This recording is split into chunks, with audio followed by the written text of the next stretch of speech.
عبد القادر پٹیل انہیں 10 ارب روپے ہرجانے کا نوٹس بھجوا دیا ہے۔ نوٹس میں کہا گیا ہے کہ عبد القادر پٹیل 15 روز میں اپنے الزامات واپس لیں اور عمران خان سے غیر مشروط معافی مانگیں۔ نوٹس میں کہا گیا ہے کہ عبد القادر پٹیل 10 ارب روپے بطور ہرجانہ ادا کریں، جسے شوکت خانم اسپتال میں جمع کروایا جائے گا۔ یعنی انہیں جو ہرجانے کا نوٹس بھی ہے وہ شوکت خانم میں جمع کروایا جائے گا۔ نوٹس میں کہا گیا ہے کہ عبد القادر پٹیل نے معافی نہ مانگی تو قانونی کارروائی آگے بڑھائیں گے۔ اور گزشتہ دنوں آپ کو پتا ہے کہ وفاقی وزیر صحت عبد القادر پٹیل نے جو ایک عجیب سی پریس کانفرنس کی تھی، اور پیپلز پارٹی اس وقت جتنے برے طریقے سے، جتنے بھونڈے انداز میں ایکسپوز ہو رہی ہے، مطلب آپ یہ دیکھیں کہ ویسے اب یہ ان سے ویسے پیپلز پارٹی سے پوچھنا جی، پچھلے دنوں یوم تکبیر تھا تو نواز شریف صاحب اور ان کے بینرز لگ رہے تھے، تو ایک اخبار کے اندر اشتہار آیا جنگ میں، اس میں ذوالفقار علی بھٹو اور ضیاء الحق دونوں کی تصویریں ساتھ تھیں۔ تو پیپلز پارٹی سے یہ سوال تو ویسے پوچھنا چاہیے کہ کیا پیپلز پارٹی جو ہے اس کے اوپر احتجاج کرے گی یا نئی ارینجمنٹ کے تحت ان دونوں کو بھائی بھائی سمجھا جائے۔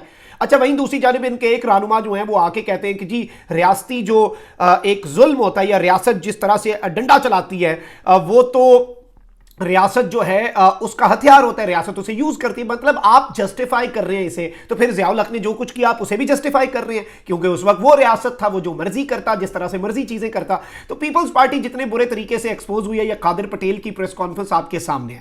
اچھا، وہیں دوسری جانب حکومت بوکھلائی ہوئی ہے، چیف جسٹس کو یہ اس طرح سے گھیر ہی نہیں پا رہے جس طرح سے یہ chief justice of Pakistan justice عمرت آبدیال کو گھیرنا چاہتے ہیں۔ تو یہاں پہ میں آپ کو یہ بتا دوں کہ وفاقی حکومت نے سپریم کورٹ میں آڈیو لیک کمیشن کے خلاف درخواستوں پر سماعت کے لیے بینچ کے 3 ممبران پر اعتراض کرتے ہوئے نیا بینچ بنانے کی استدعا کر دی ہے۔ وفاقی حکومت نے متفرق درخواست آڈیو لیک کمیشن کے خلاف درخواستوں کے مقدمے میں جمع کروائی ہے۔ وفاقی حکومت کی درخواست میں بینچ کے 3 ممبران پر اعتراض کرتے ہوئے استدعا کی گئی ہے کہ چیف جسٹس عمرت آبدیال، جسٹس اعجاز الحسن اور جسٹس منیب اختر آڈیو لیک کیس جو ہے وہ نہ سنیں۔ تینوں معزز ججز 5 رکنی لارجر بینچ میں بیٹھنے سے انکار کر دیں۔ درخواست میں کہا گیا ہے کہ 26 مئی کو سماعت میں چیف جسٹس پر اٹھائے گئے اعتراض کو پذیرائی نہیں دی گئی۔ انکوائری کمیشن کے سامنے ایک آڈیو چیف جسٹس کی خوش دامن سے متعلق ہے۔ عدالتی فیصلوں اور کوڈ آف کنڈکٹ کے مطابق جج اپنے رشتہ دار کا مقدمہ نہیں سن سکتا۔ ارسلان افتخار کیس میں چیف جسٹس افتخار چودھری نے اعتراض پر خود کو بینچ سے الگ کر لیا تھا۔ مبینہ آڈیو لیک جسٹس اعجاز الحسن اور جسٹس منیب اختر سے بھی متعلق ہے۔ وفاقی حکومت کا موقف ہے کہ چیف جسٹس پاکستان کی خوش دامن سے متعلق بھی مبینہ آڈیو آ چکی ہے، اس لیے چیف جسٹس خود کو آڈیو لیک کمیشن کیس کے بینچ سے الگ کر لیں۔ اب یہ ایک بڑی اہم ترین اگر اسے اپڈیٹ کہا جائے تو یہ کہنا غلط نہیں ہوگا، اور اس ساری کی ساری صورتحال کے اندر کچھ ابھی تک جو ہے وہ کنفرم نہیں ہے۔ تو ابھی تک کی جو ڈیولپمنٹس ہیں وہ یہی ہیں، اور آپ کو پتہ ہے کہ کس طرح سے چیف جسٹس نے اس کمیشن کو غیر قانونی قرار دیا۔ اچھا، پی ٹی آئی کے ایک تو وہ ہیں جو ٹکٹ ہولڈر لیول کا بندہ ہے، ایک تو وہ ہے جو پی ٹی آئی عمران خان کے نام پہ جسے ووٹ پڑنا تھا اور جو پارٹی چھوڑ گیا۔ اور میں سمجھتا ہوں کہ عمران خان کے نام پر ووٹ لینے والوں نے پارٹی چھوڑی، عمران خان کے نام پر ووٹ دینے والوں نے تو پارٹی نہیں چھوڑی۔ اب کیا ہو رہا ہے، امپورٹنٹ خان صاحب کے لیے اگر میں کسی چیز کو دھچکا کہتا نا تو وہ تھا امپورٹنٹ جو خان صاحب کے آس پاس 4-5 بڑے لوگ تھے ان کا پاکستان تحریک انصاف کو چھوڑنا، وہ بلا شبہ ایک دھچکا تھا، بلا شبہ خان صاحب کے لیے ایک بہت بڑا چیلنج ہے۔ اچھا جی، اب ہونا کیا ہے، خان صاحب کے پاس اس وقت ایک پوری ہائرارکی ہے۔ خان صاحب کے پاس جن حلقوں کے اندر یقین مانے لوگ پارٹی چھوڑ رہے ہیں وہاں پہ 4 ایسے تگڑے امیدوار ہیں، 4-5 ہر حلقے کے اندر۔ Plan be, plan C, plan D, plan ای ہے عمران خان کے پاس کہ وہ وہاں پہ دمالے ڈال رہے ہیں، وہ بنگڑے ڈال رہے ہیں، کچھ شکرانے کے نفل ادا کر رہے ہیں کہ کسی نے پارٹی چھوڑی۔ مطلب obviously ایک جانب پبلک جو ہے وہ عمران خان کو ووٹ دینا چاہ رہی ہے، عمران خان کے علاوہ کسی چیز کو ووٹ نہیں، وہ کھمبے درخت یہاں پہ کسی بھی پڑے اس کپ کو عمران خان ووٹ دے دے، اس کافی والے کو، تو اسے لوگ جتا دیں گے، اور یہ اس وقت ایک ریالٹی بن چکی ہے۔ لیکن انفارچونیٹلی ناظرین کرام، اس وقت جو صورتحال ہے، اگر اس صورتحال کو سمجھا جائے، اس صورتحال کو دیکھا جائے اور اس صورتحال کو اینالائز کیا جائے، تو ابھی تک اس سب کے اندر یہ لوگ تو چھوڑ گئے، ان کے واپس آنے کی بھی ضرورت نہیں ہے، کیونکہ خان صاحب خود بھی اس چیز کے اوپر یقین رکھتے ہیں کہ یہ کلینزنگ کا عمل ہے۔ اور خان صاحب نے صحافیوں سے گفتگو کے اندر بھی یہ بات کہی کہ کچھ لوگوں کا مجھے دکھ ہے، لیکن کچھ لوگ جو ہیں وہ وکٹ کے دونوں طرف کھیلتے تھے، ان کا مجھے اچھا ہوا کہ وہ سب ہوا ہے۔ اب سابق chief organiser P T I, Imran Khan Sahab کے سب سے قریبی ساتھی، عمران خان صاحب کی سیاست کے سب سے اہم ترین کھلاڑی، ان کا نام شاید زیادہ لوگوں کو نہ پتا ہو، لیکن عمران خان کی سیاست کی بیک بون، عمران خان کے پرسنل اور اپنے جو مالی معاملات ہیں انہیں بھی یہی دیکھتے تھے سیف اللہ نیازی صاحب. اس کے علاوہ خان صاحب کے سب سے پرانے رفیق, سب سے ٹرسٹڈ اور خان صاحب کی ٹیم کے اندر انتہائی پڑھا لکھا نام سابق سیکٹری جنرل, جنہیں ریپلیس کر کے اب عمر ایوب صاحب کو سیکٹری جنرل لگا دیا گیا اور ان کے گھر کے اوپر جو کچھ کیا گیا وہ سب آپ کے سامنے ہے. سیکٹری جنرل جو ہیں پی ٹی آئی کے سابق اسد عمر, انہوں نے اشارہ دے دیا ہے, ان دونوں نے, دو بڑے ہیوی ویٹس نے یہ اشارہ دیا ہے کہ ہم پاکستان تحریک انصاف میں واپس شامل ہوں گے. یہ اشارہ انہوں نے پارٹی چھوڑنے کے اعلان کے ایک ہفتے سے بھی کم عرصے میں دے دیا ہے. یعنی آپ یہ دیکھیں کہ ایک ہفتہ بھی انہوں نے ویٹ نہیں کیا. اور میں یہ بات پہلے بھی کرتا آیا ہوں کہ بہت سے لوگ صرف اور صرف ایک دفعہ ریڈار ہوتا ہے نا آپ کے اوپر وہ نشانہ لگا ہوتا ہے, آپ کے اوپر تانی ہوتی ہے, آپ اس نشانے سے, اس ریڈار سے ہٹنے کے لیے ایک سٹیٹمنٹ دے دیتے ہیں. یہ سب نے آنا ہے. اب واپس خان نے یہاں پہ ایک چیک اینڈ بیلنس لگانا ہے, خان نے ایک واک تھرو گیٹ لگانا ہے, خان نے ایک فلٹر لگانا ہے, خان نے کچھ پیمانوں کے اوپر تولنا ہے کہ کون اس دروازے سے اب واپس آ سکے گا اور کس کے لیے دروازے کو کنڈی لگا دی جائیں گی. کیونکہ خان صاحب نے یہ کہا کہ جب ان سے پوچھا گیا کہ واپس اگر کوئی آنا چاہا, کہ اگر کسی نے آنا چاہا تو آپ اس کے اوپر کیا پالیسی رکھیں گے, تو عمران خان صاحب نے کہا کہ اس کے لیے یہ ایک پالیسی نہیں ہوگی, this would be a very different and a very diverse policy. کیونکہ ہم حرکات, اب فیاض الحسن چوہان صاحب واپس آنا چاہیں یا فردوس عاشق امان صاحب واپس آنا چاہیں, دیر از a difference.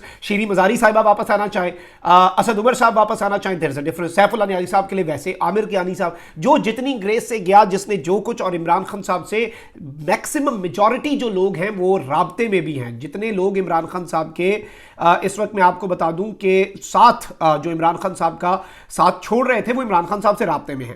Senator Saif Ullah Sarwar Khan نیازی جو ہیں پارٹی چھوڑنے کے 3 دن میں دوبارہ پارٹی میں شمولیت اختیار کر رہے ہیں. اور سیف اللہ نیازی جو ہے انہوں نے بھی پی ٹی آئی کے دیگر senator Faisal Saleem Rehman, Humayun Mohammad, Mrs Zarqa Taimur, Mrs Seemi Ezdi, Mrs Falak Naz Chitrali, Fiza Mohammad, Zeeshan Khan زادہ کے ہمراہ ایک مشترکہ پریس کانفرنس سے خطاب کرتے ہوئے 9 مئی کے واقعات کی مذمت کرتے ہوئے پی ٹی آئی چھوڑنے کا اعلان کیا تھا. ان سینیٹرز نے کہا کہ انہوں نے سینٹ سیکریٹریٹ میں 9 مئی کے واقعات کی مذمت کی قرارداد جمع کروا دی.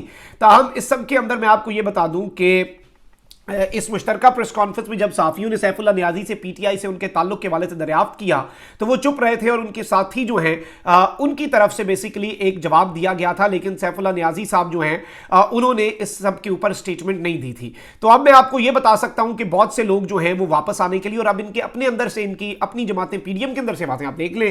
شاہد خاقان عباسی صاحب نے سٹیٹمنٹ دیا کہ کوئی کسی سیاسی جماعت کو ختم نہیں کر سکتا, جس ملک میں جمہوریت نہیں ہوگی, الیکشن چوری ہوں گے تو پھر بوجھ بڑھے گا. کراچی میں احتساب عدالت کے بعد میڈیا سے گفتگو کرتے ہوئے انہوں نے کہا کہ سب ذمہ داری سے کام کریں گے تو ہی ملکی مسائل حل ہوں گے, اور مشورہ دینا چیف جسٹس کا کام نہیں, اور اس طرح کی باتیں انہوں نے کی. لیکن انہوں نے یہ واضح کر دیا کہ کسی سیاسی جماعت کو کوئی بندہ اس طرح سے ختم نہیں کر سکتا. تو یہ ایک ناظرین کرام بڑی امپورٹنٹ ڈیولپمنٹ ہے جو آپ کے سامنے رکھنا بہت ضروری تھی. کامنٹ سیکشن میں رائے کا اظہار ضرور کریں, اپنا بہت خیال رکھیں. اللہ نگہبان. پاکستان زندہ باد.